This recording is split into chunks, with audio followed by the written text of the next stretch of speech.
were going, as I promised, we were going to talk about the energy boosters in this segment. And joining us on the phone is Sherry Torkos.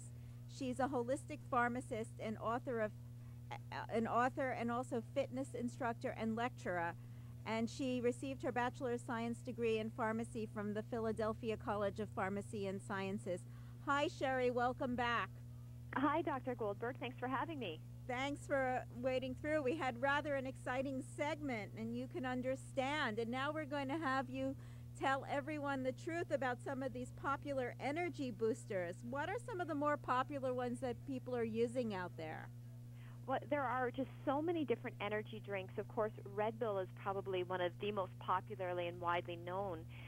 But there are so many different brands that are coming out all the time. And I'll tell you, as a pharmacist, I have a huge concern with the amount of energy drinks that are being consumed, not only by adults, but very scary statistic that I read recently is that about 30 to 50% of children and youth are regularly consuming these energy drinks, which are loaded with caffeine, loaded with sugar.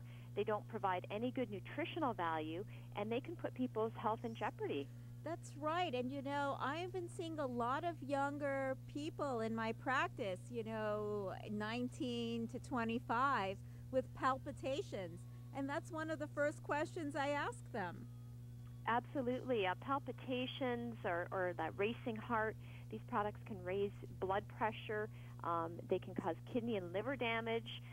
In other countries around the world where they've actually tracked adverse drug reactions. See, the thing with the energy drinks is they are not regulated by the FDA as beverages. They're actually classified as nutritional supplements, and therefore they can avoid the limit of caffeine, which is set forth for soft drinks, which is 71 milligrams. Some of them have, these energy drinks can have up to 500 milligrams of caffeine. And an average cup of, a legitimate cup of coffee is like 65, isn't it? That's right, 65, up to maybe 100, 120 milligrams for a typical cup of coffee. So the problem with these energy drinks is that people are consuming them to get a little fix, to get a high, and they're not realizing that it could be putting their health in jeopardy. It's definitely hard on the heart, but there are other issues that have been associated with these energy drinks is, again, kidney, liver damage, respiratory problems, confusion, seizures, psychotic conditions. They can get stomach pain, gastrointestinal upset. They're all vomiting. Jittery. Nausea and vomiting, jittery. They make people hyper, and that can lead to insomnia. You can have difficulty sleeping, and the bad combination, which we see a lot of teens and young adults mixing, is energy drinks with alcohol. And you've got a central nervous system stimulant and a depressant. And there have actually been some reports of fatalities that have been connected to that combination. So when I'm talking to patients and I'm reviewing their medical history, their nutritional habits, and the issue of energy drinks comes up, I always encourage people to look at other ways to boost your energy. And often it's a matter of looking at what's causing low energy, which typically today is stress, lack of sleep, poor diet, not getting enough exercise, maybe hormonal imbalances, and sometimes just as we get older with menopause, andropause, that can cause some hormonal shifts that can lead to fatigue as well. What are some hidden sources of caffeine? We talked about Red Bull. That's obvious. Coffee is obvious. Yeah, that's right. The energy drinks, but also if you're looking at a label on energy drinks, you'll see caffeine disclosed, but there are other herbal ingredients that can contain caffeine, such as kola nut, guarana, which is Guarana, yerba mate, and that's a common ingredient added to these drinks that can contain caffeine as well. And again, these drinks are also very high in sugar. They are high in chemicals and additives, and they're not providing any good nutritional value, no vitamins, no minerals, unless they've been fortified with vitamins and minerals. However, typically they're in minimal amounts that aren't really going to provide any benefits anyway. I want to reach out to our listeners. We're talking about energy boosters and caffeine overload with Sherry Torkos, who's a holistic pharmacist, author, a fitness instructor, and lecturer.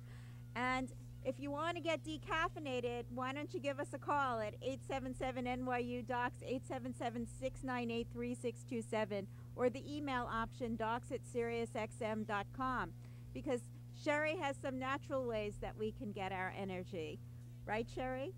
Absolutely, and I like to really, again, look at what's causing low energy, and for a lot of folks, that is just too much stress. If we're feeling stressed out, we're not getting good quality sleep at night, that's going to affect our energy levels the next day. So I think we need to look at doing an overhaul of our lifestyle, addressing the stress, so whether it's yoga, meditation, deep breathing, something that can help you to dissipate some of that stress, even just going for a brisk walk, making sure you get enough sleep at night, eating a whole foods diet, so a diet that's rich in fruits and vegetables and whole grains and healthy fats. That can be really important. And if you're looking for something, perhaps a multivitamin that has some extra B vitamins are important for energy production in the body. And if you're lacking in B vitamins, if you're not eating a lot of whole grains, if you're under a lot of stress, if you're taking birth control pills, some of these things can deplete B vitamins in the body. So I don't recommend a multi for everybody, but if you're not getting enough nutrients through diet alone, and, typically today I find a lot of patients are eating a lot of fast food, processed food, and foods that are devoid of nutrients. So in some cases, a multivitamin may be warranted.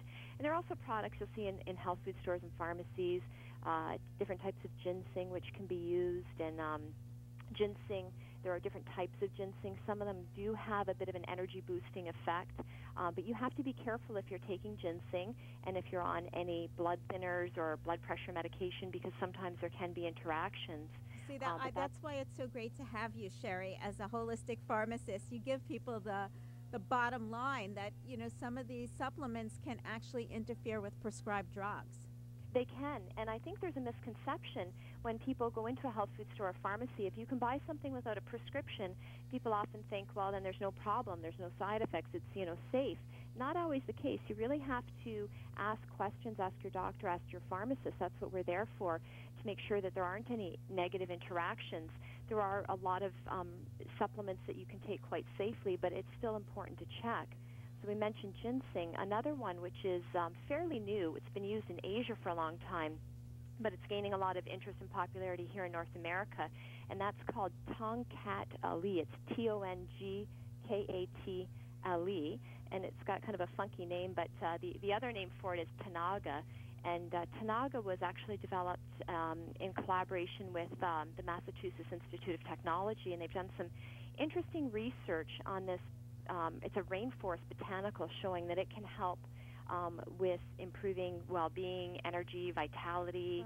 Right. Even they've done some preliminary work in men showing it can help with sexual performance. Oh. But what's interesting with this Tongkat Ali is that... Maybe because they feel more energetic. Exactly. Because if you're tired, if you're fatigued, and that can definitely affect a lot of aspects of your life.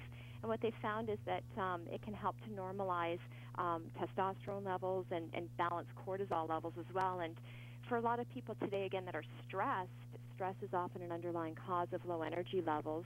And so perhaps there may be a role for that. Now, the Tanaga, you'll see that. I've seen it in, Vitamin Shop and GNC and different places. But Tanaga, or Physta, is another name for it, Physta. That could be used as a natural energy booster, primarily researched for men, but it's also being used now with women. So these are some of the things that I would encourage people to explore as natural alternatives. Be very careful, not just with the energy drinks, but the energy pills that you'll see as well in some of the pharmacies, like No-Dose and Alert and Stay Awake. Some of these tablets contain about 200 milligrams of caffeine. More than one cup of coffee. Sherry, we have a listener, Lisa from Texas, who has a question about an energy drink that has a common name, a recognizable name. Hi, Lisa. Hi. Thank you for taking my call. Sure. Can I say the name of the energy drink? Sure, you can. It's the V8 energy drinks. They don't call them energy drinks, but that's really what they are. And it says that it has a serving of vegetables and a serving of fruits, but then it also discloses that it has about a cup worth of caffeine. Wow. Is that a decent drink? I'm not a caffeine drinker because I have to stay away from it because it raises my blood pressure. But I thought with the fruit and the vegetable, maybe it would be okay. Well, the fruits and the vegetables, that's a good ingredient, and I do like, you see in the grocery store and the health food stores, they've got smoothies, fruit and beverage juices that are very rich in nutrients. But be aware, you said that has the equivalent of about the caffeine that's in a cup of coffee. Yes, that's what it discloses on the can. Right. It says it has about the cup At least of they're 8-ounce cup of coffee. at least they're disclosing it. So Sherry, shouldn't she just balance her caffeine? Yeah, I would suggest, if you mentioned that you're sensitive to caffeine and that it does affect your blood pressure, so I would suggest looking for a juice or a drink that doesn't have that added caffeine, which could be affecting your blood pressure. Because there are plenty of great juices that you can find that are fortified with different vitamins, minerals, acai berry, things like that, that provide rich sources of nutrients without the extra caffeine, which you really don't need, especially if you have high blood pressure. Okay, thank you. Can I ask you one more quick question? Sure. I also had a question about noni juice because I found that at one of the health food stores, and it seems to help with inflammation for me. Are there any warnings or anything that I should be concerned about taking maybe a half an ounce of that every morning? Right. So your question's about noni juice, which is N-O-N-I. And I am familiar with noni juice. It was, for a while, it was primarily available by a multi-level marketing company, and there were some pretty exaggerated claims for what it could do. I can't say that the science has met up yet with the claims for the product. If you are finding that it's helpful and you're doing well with it, I don't see any concerns. There aren't any serious adverse effects. It's a rich, an herbal botanical type drink that's rich in different vitamins, minerals, antioxidants. It has been promoted for a lot of different therapeutic effects, but like I said, the science is lacking on it. But overall, it would be safe as just a general health tonic that's rich in nutrients. Okay, well, thank you very much. Thank you for calling, Lisa. For those of you who are listening to us or just joining us, we're talking about energy boosters with Sherry Torkos, a holistic pharmacist, author, fitness instructor, and lecturer. And we're talking about the energy drinks and how to get decaffeinated naturally. And the number is 877-NYU-DOCS, 877-698-3627. And, of course, if you quickly send an email, we can answer it during the segment, docs@SiriusXM.com. We're going to welcome Sherry from Arizona. Hi, Sherry. Hi. I don't drink coffee, so occasionally I'll have half of a no-dose. Why is that any worse for you than drinking coffee? Or the no-dose that says just 100% caffeine? What's Great the difference question. between that and Great coffee? question. Hi, Sherry. Sherry, Hi. what do you think? Well, it is pretty equivalent. Having a half of a no-dose tablet would give you probably around 100 milligrams or so of caffeine, which would be equivalent to a cup of coffee. So, if that's your way of getting some caffeine in the day, and, I don't see any concerns of that versus coffee. But what I will say as an advantage that with coffee is that coffee not only does it have the caffeine, but it does provide antioxidants, different types of flavonoids, and there's been some interesting research actually on coffee as a source of antioxidants and potentially playing a role in heart health, especially for women. Dr. Goldberg's probably familiar with some of the research that's been done in that area. But, as an alternative, sure, I think you could have, a half a tablet or one of those, have it earlier in the day. I wouldn't take a no-dose tablet later on in the afternoon, evening, because it could impair your sleep quality. Now, the alternatives, you said that it was Tanaga? Right, I mentioned something. It's that the actual plant is called Tonkat-Ali, but the studied form of it is Tanaga. It's Tenega, and Tanaga. You'll see it at I think Vitamin Shop and different health food store chains have it. But it was researched in conjunction with MIT, and it's been shown to be particularly helpful for people that have low energy, lack of vitality, fatigue due to stress and aging and whatnot. So it's been used for thousands of years, but the research on it is still in the infancy stages. But what is on the positive side here as well is that it seems to be very safe and well tolerated. So the Tanaga, or it's also called Physta, Physta, isn't associated with racing heart, anxiety, jitters, no adverse effects on the heart, liver, kidneys. So it seems to be a very safe product. Okay. The other thing that I'll mention too, instead of having the no-dose, if you're not a coffee drinker, you may want to try some green tea, because green tea has a smaller amount of caffeine in it than a lot of other caffeinated beverages, but it also has a lot of other health benefits in that it's also a rich source of antioxidants, and there have been lots of studies conducted worldwide showing that habitual green tea consumption may be associated with lower risk of certain chronic diseases. Thank you. Thank you, Sherry. Sherry from Arizona, thank you. And Sherry Torkos, our guest, who's the holistic pharmacist, author, fitness instructor, and lecturer, has just been fabulous, and time has flown. Sherry Torkos. It always goes fast. Thank you so much for having me on. Oh, today. you're very Great to talk welcome. with you. Obviously, we have a lot to talk about, so we're going to have to invite you again. I would love to do that. By the way, where are you calling in from? I'm based in the Niagara region. I live just across the border from Buffalo, New York, about 20 minutes from Niagara Falls. Wow, that's nice. Yeah, That's it is pretty. nice. It's getting a little chilly here, though, right now. It's a little chilly in New York City today. Yes, So- we're on the cusp of snow. I hear it's coming in the next week or so. Wow. Well, we'll be sure to call you again.